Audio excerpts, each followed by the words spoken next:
Mitram and Bandhuvam, welcome, Vanakkam, Swagatam to South Asia Maps, your education channel. This is your presenter, Dr. J. Reddy.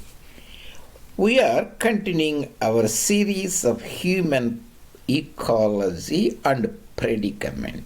How humans live in the surrounding house ecology and interact with the fellow humans and abiotic environment. Human ecology predicament dilemma, part 95. The topic we are going to discuss today is the dominant species on the planet Earth. Humans as a dominant species on the planet Earth is the topic of discussion today.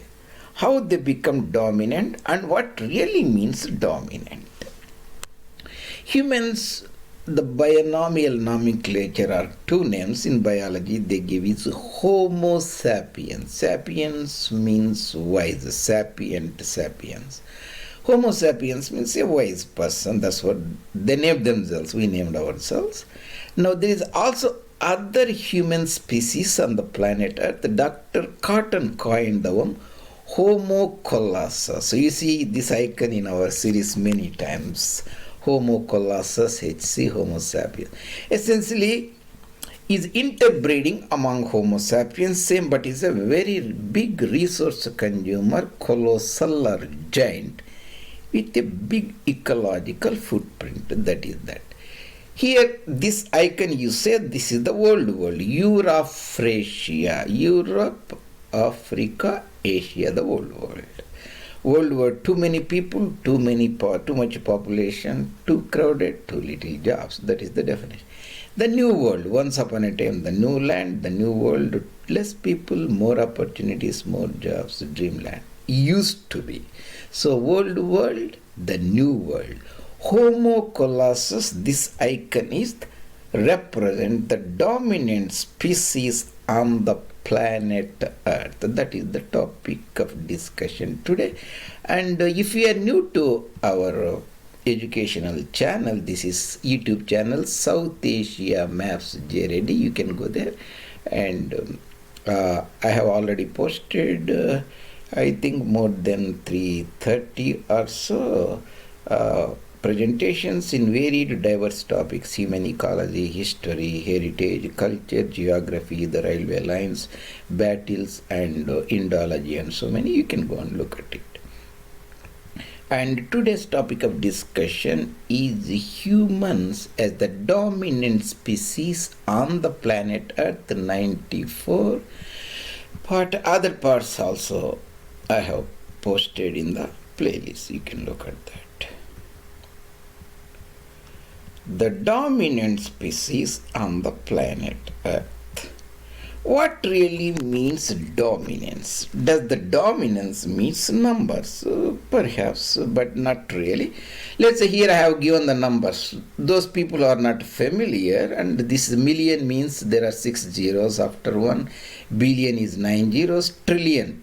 T, think about 12. T is for 12, the 12 zeros. Then quadrillion and quintillion. You don't listen it, but we'll see here the context. Million means there are 6 zeros.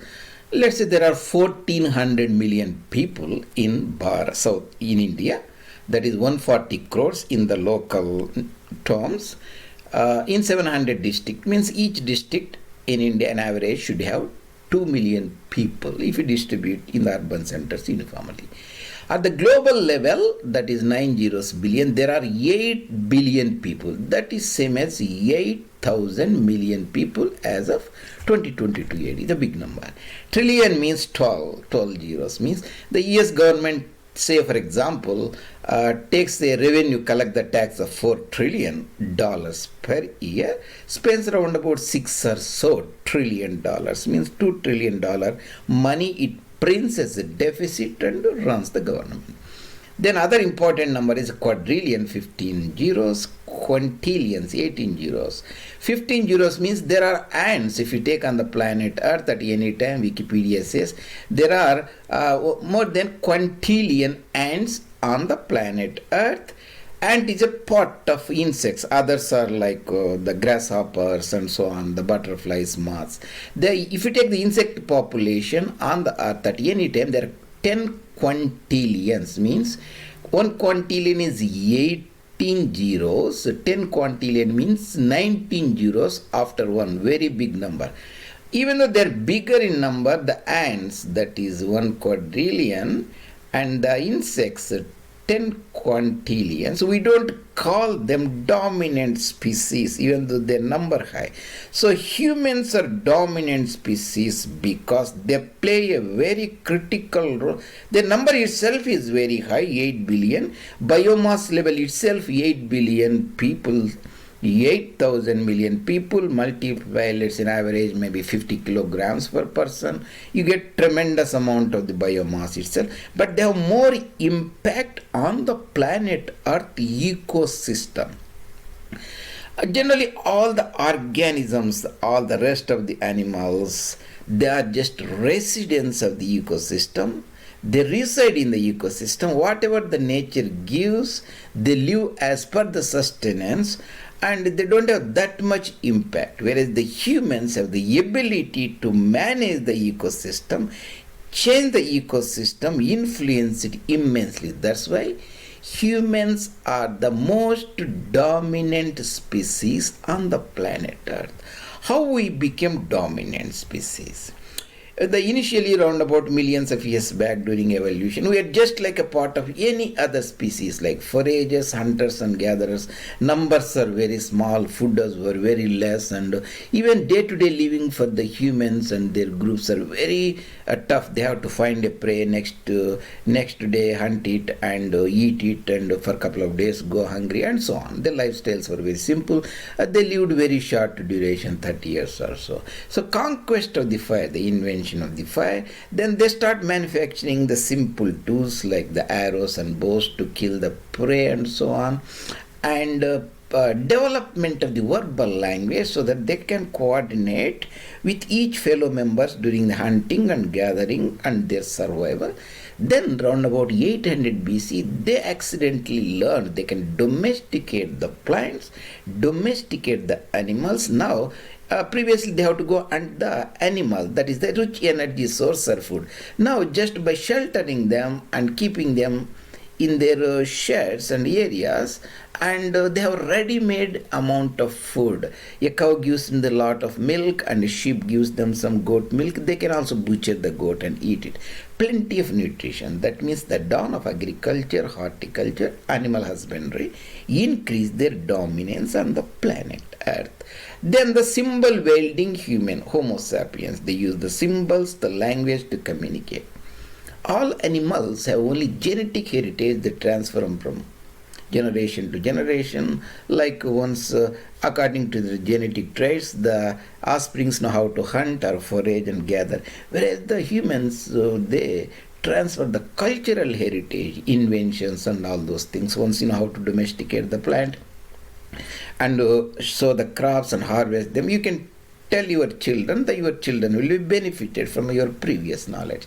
Animals cannot do that, so humans become the dominant. What the dominance is not just about the numbers. Human numbers are now daunting, 8,000 million instead, is the effective role humans play in the ecological system. All animals are not dominant, they are residents of the ecosystem. Humans are managers of the ecosystem.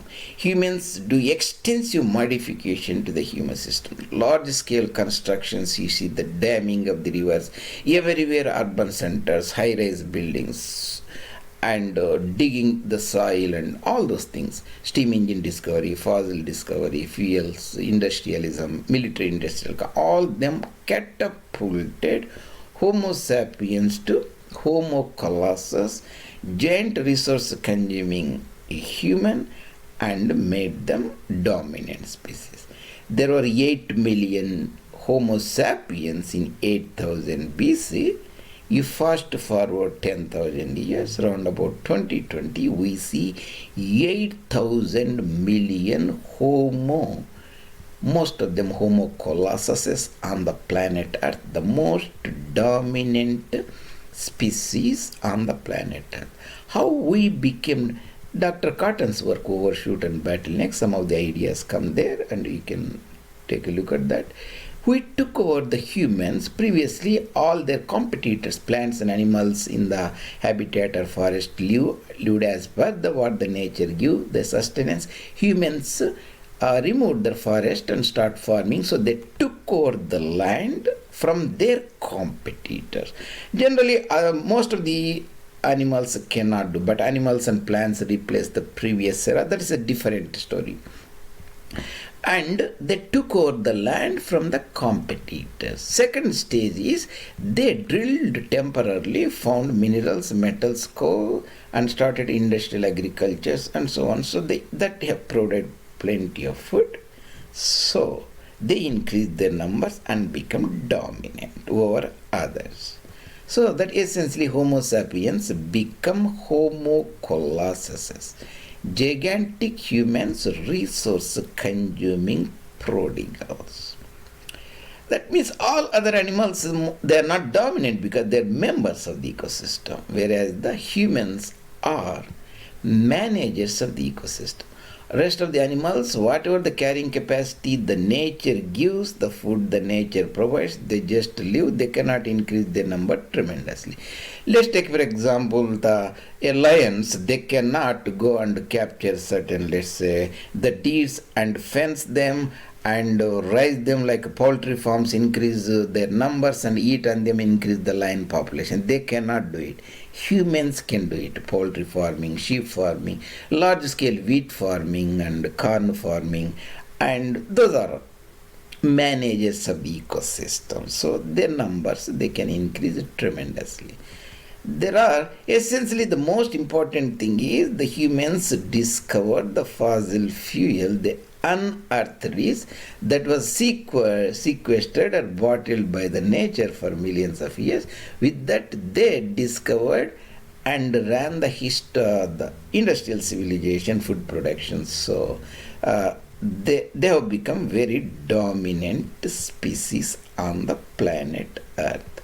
Finally, the major events that catapulted humans to become more prominent is discovery of agriculture, then European discovery of the New World to Americas, Australia.